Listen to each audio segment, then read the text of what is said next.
Hi, I am Kevin Quigley, and welcome to Tarot Off the Cuff. I picked up my first tarot deck in 1982 when I was 12 years old. I spent the summer giving readings to my friends and kind of freaking them out, and then I misplaced it. Maybe 15 years later, I picked up another tarot deck, and I've been reading professionally pretty much since then. Tarot reading for me is about building up a conversation. A conversation not just between myself and my client, but between our higher selves, so that we might bring down some information that might help make us a little bit more conscious and maybe even our lives a little bit better. Hi, this is Kevin Quigley, and welcome to Tarot Off the Cuff. I am shuffling up the Light Seer's Tarot. It's fast become one of my favorite decks by artist Chris Ann. You can get this thing online. I'll put a link down below so you can find it if you're interested. I've been reading with this a lot. It's my newest deck. I've been teaching classes with it, and I'm really just falling in love with this thing. It reads really well for me.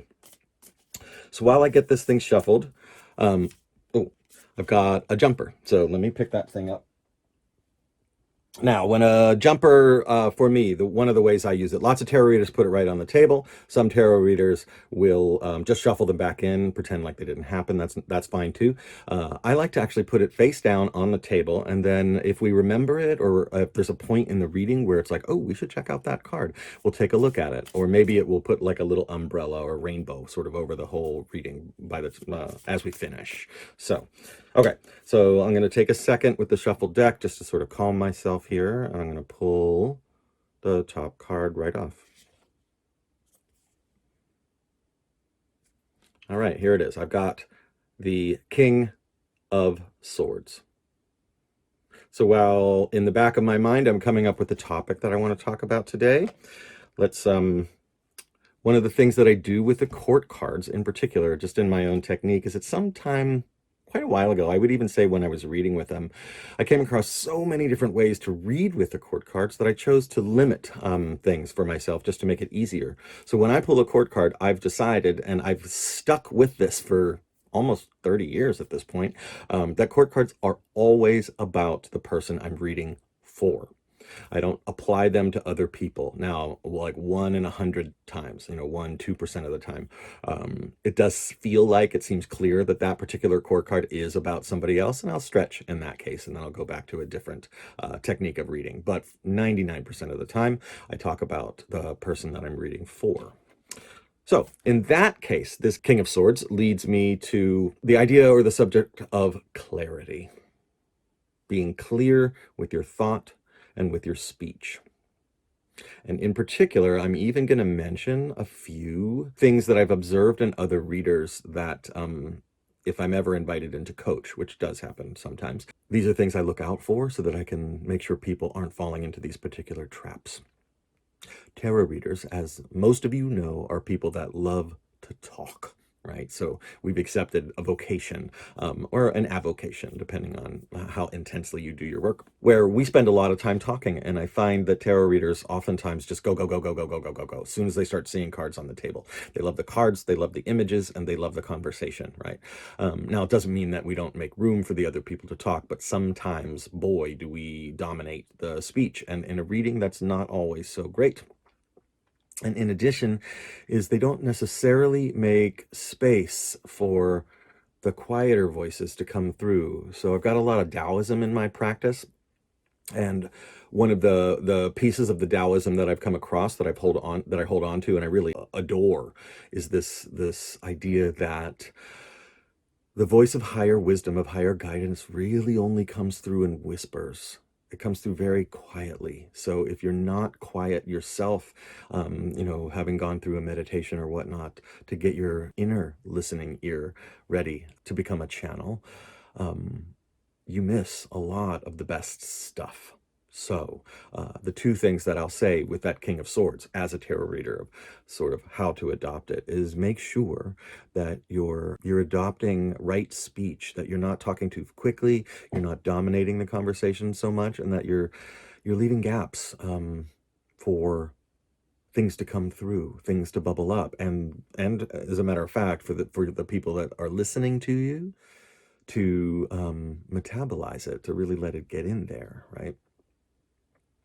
So I've got quite a few aspects for clarity in thought and clarity in speech. The first one is take your time. I've developed a general ritual. You probably noticed it while I was pulling the card as I take a quick moment after I've shuffled. So shuffling itself is chaotic, right? There's energy, cards are flying and mixing. And in fact, we had a card fly out of the deck this time for us, right?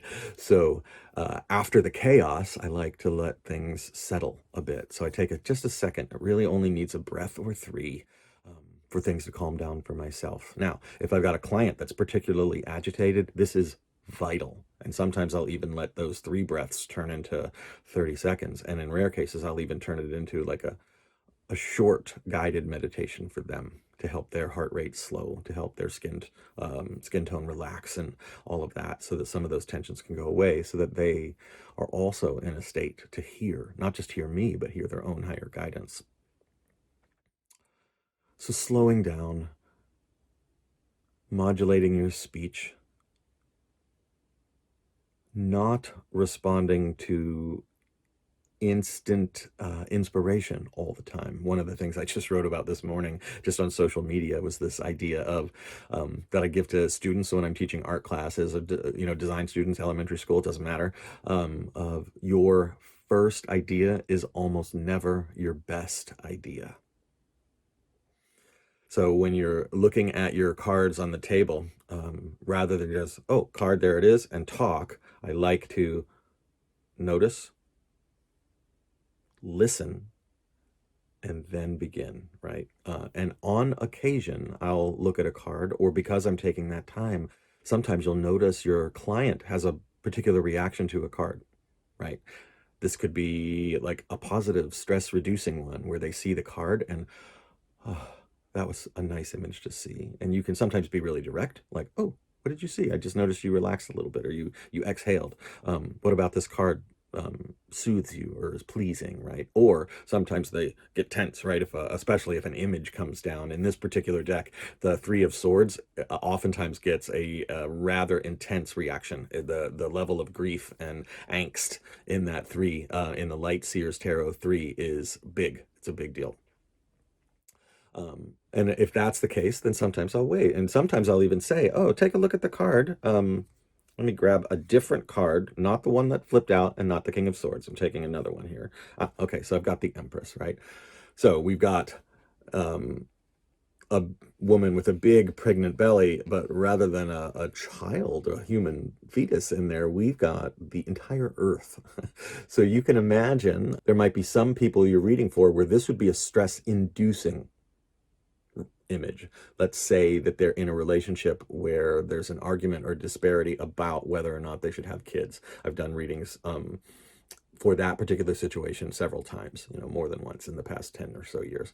But it could also be a beautiful thing. So somebody might be coming in thinking maybe they're already pregnant and they're trying to decide, make a big decision about, it could be anything from, do I have the child, to which kind of doctor do I have, or do we go with natural childbirth, or things along those lines, right? So they might see this and think, oh, okay, that feels like, I can feel myself being guided here, right? Sometimes I'll even ask them, what's going on in this image for you?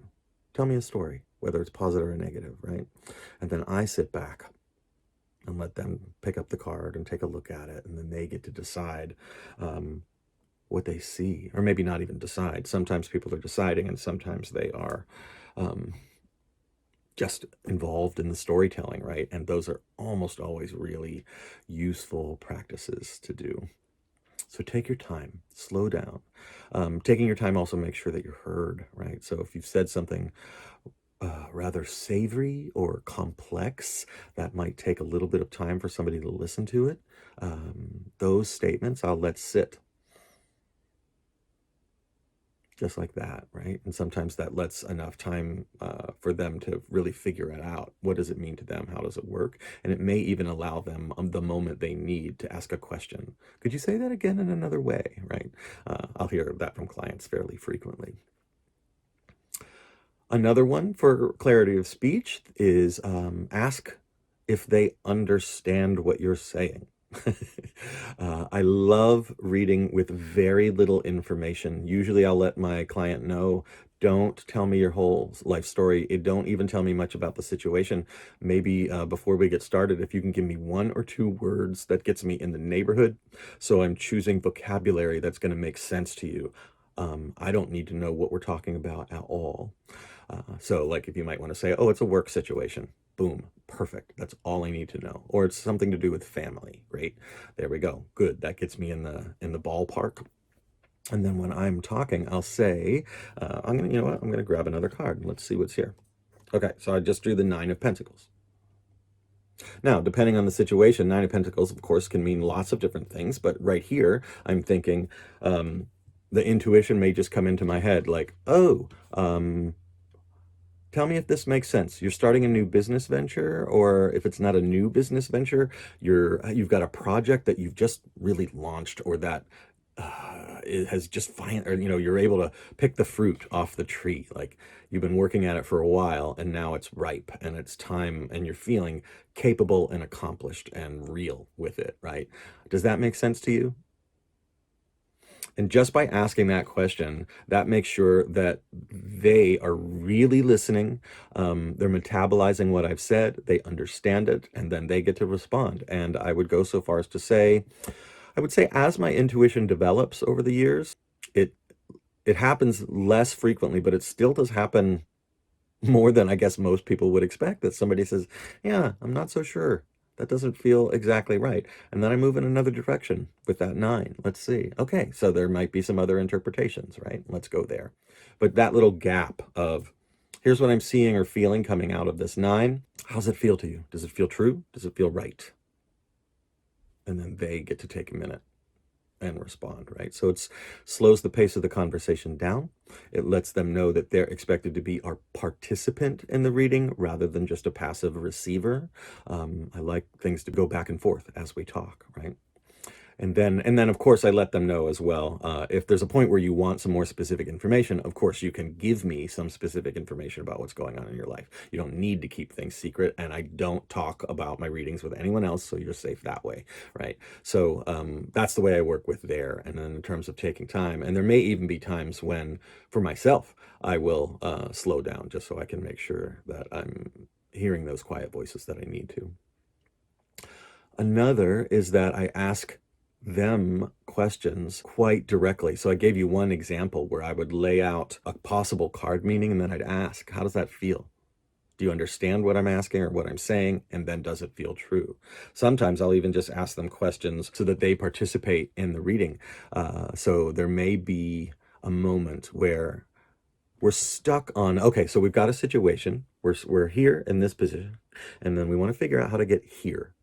What's our next step, or what's our destination, right? So maybe that'll come up in a reading, that kind of approach. And then I'll lay what I call a bridge card in between card A and card B to get me that third card. Now, if I'm doing a reading at a fair, or short readings like at a party or something, 10-15 minute readings, I'll almost always use a bridge. Here's where you are, here's where you may want to head, and then this last card that will drop down is some advice on how to get from point A to point B. But I'll do this in larger readings. Normally I'll read for an hour for somebody, and that involves sort of 8 to 10 cards, sometimes more.